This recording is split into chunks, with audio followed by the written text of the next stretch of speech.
চীনের কোয়াংটং, Hong Kong, macaw greater বে area থেকে তুরস্কের উদ্দেশ্যে প্রথম চীন ইউরোপ মালবাহী ট্রেন পরিষেবা চালু হয়েছে। শনিবার এই ট্রেনটি কোয়াংচৌ আন্তর্জাতিক বন্দর থেকে যাত্রা শুরু করে প্রায় 10,000 কিলোমিটার পথ পাড়ি দিয়ে 20 দিনের মধ্যে ইস্তাম্বুলে পৌঁছাবে।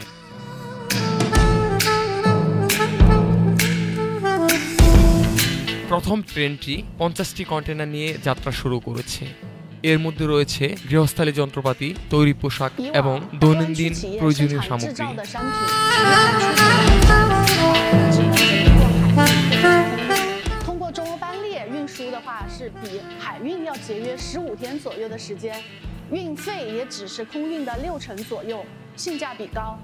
এই ট্রেন হরগোজ বন্দরের মাধ্যমে চীন ছাড়বে এবং ইউরেশিয়া হয়ে তুরস্কে পৌঁছাবে।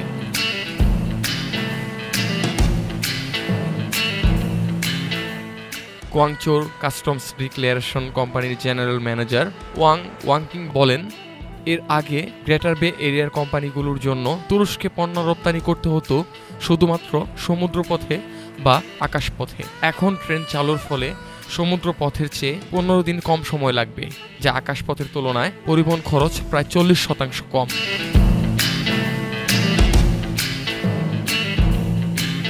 এই ট্রেন পরিষেবা শুধু তুরস্কে নয়, মধ্যপ্রাচ্য এবং ভূমধ্যসাগরীয় অঞ্চলের সঙ্গে চীনের রেল যোগাযোগ ও লজিস্টিক্স নেটওয়ার্ককে আরও শক্তিশালী করবে বলে জানান সংশ্লিষ্টরা।